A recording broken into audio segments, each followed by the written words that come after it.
He caught me off guard.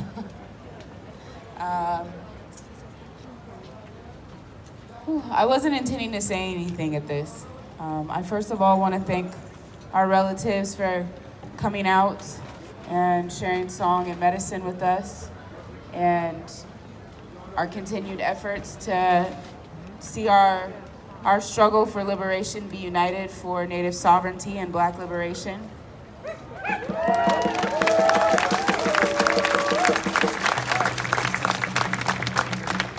I view our fight for liberation and sovereignty to be inextricably interconnected.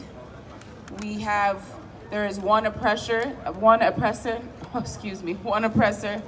There is a colonizing force that has come for both of our peoples, that the land and the genocide suffered by our Native relatives and the stealing of Black peoples from our motherland and brought here, and our work exploited and our labor exploited and our people mistreated for hundreds of years. And a system that has legally continued to try to contrive itself as just, whether it's by creating treaties and breaking them, or the 13th Amendment, which says it is illegal to hold someone as a slave unless they've been convicted of a crime. And I know that liberation is not something that can be achieved alone, and we have a lot to learn about and from each other. So part of the reason I didn't want to speak today is I want to have humility. I don't know everything about our Native relatives, and I don't know all of the protocols. And it's also important that I acknowledge that living here on Duwamish land in the Salish territories is also in some ways me participating in colonization. And so I have to also take up the mantle for justice and the fight for sovereignty alongside our Native relatives.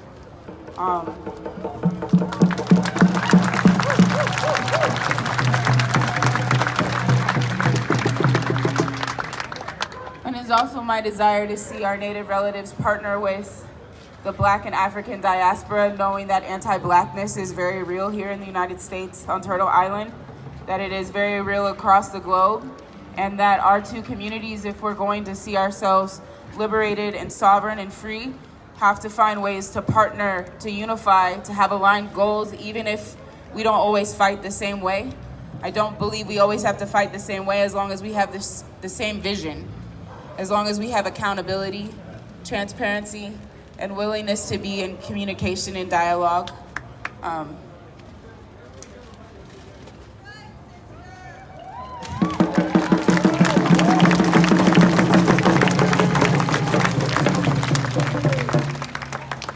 want to be honest, I woke up this morning with a really heavy heart. I feel like a lot of our energy in Seattle right now is focused on keeping this space. And I'm afraid that at some point it'll mean we forget the end goal and vision. For me, it's not about this space. It is about dismantling a system of white supremacy. It is about disbanding the police.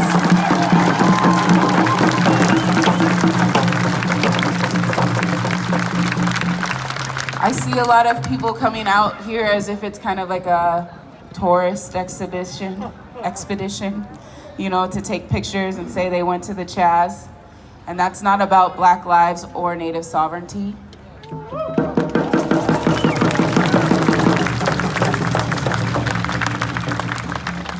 So I want to thank our Native relatives for bringing medicine, for bringing song, for talking story, for sharing struggle, to help us stay focused on what's really important. It is about dismantling this system of oppression. It is about combating white supremacy. And white folks, that's your job. I did not create whiteness.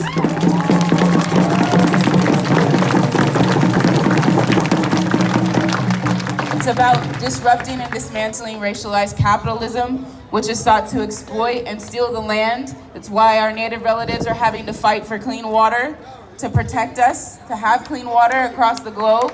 Our Indigenous communities are fighting. It is about acknowledging that Black folks have been exploited for hundreds of years. And so I really just want us to be grounded in the vision.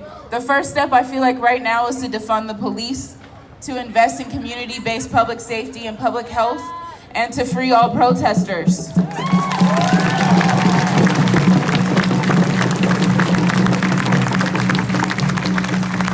And I'm not just talking about protesters since May 30th.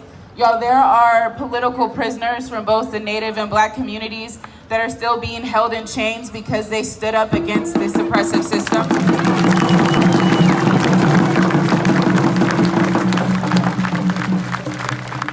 So let's keep our eye on the prize. It's great to come out here, build relationships, to take care of each other, because mutual aid, our compassion, and our care for each other are going to be determinants of how we thrive after we make it through this.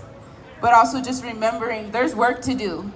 So when you come out here, be about the work, be about becoming politically educated, be about being radicalized, be about building your commitment to the movement, not just hanging out in the chop or the chaz or whatever we call it.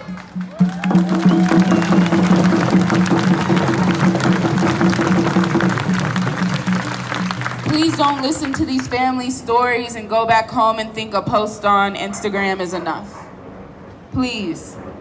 It takes a lot every time they share about the way their loved one was stolen.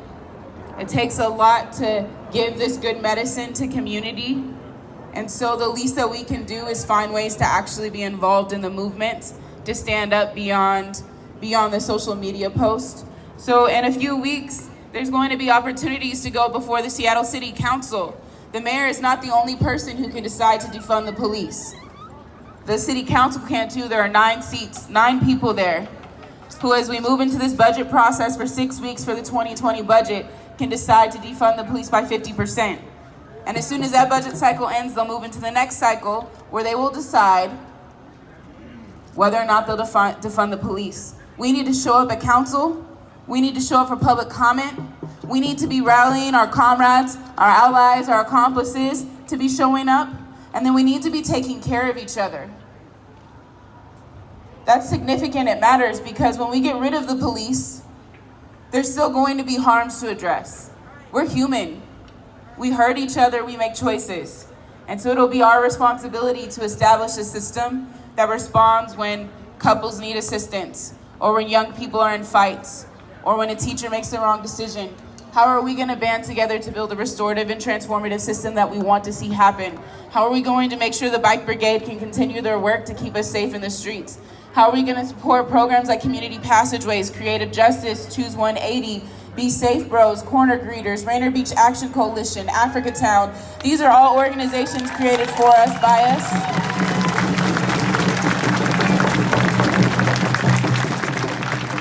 And they're going to build the future infrastructure to make sure that when we finally disband the white supremacist police and we start to dismantle the criminal punishment system, that we actually have ways of having accountability. If there's anything I've learned from my Native relatives, is that not having police does not mean that we lack accountability. It means that we as a community are responsible for each other. And so we have to figure out we have to be actively figuring out what that looks like. And I'll finish here.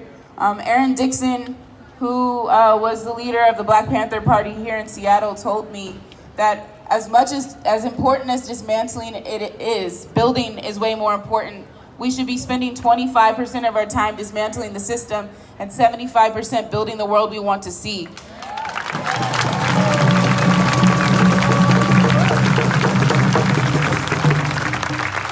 So after you have the opportunity to get this good medicine and to hear these stories, please commit yourself to spending time dismantling, but commit yourself to even more time figuring out, learning, getting the skills and the knowledge for us to be able to build the world beyond the police and the world beyond prisons.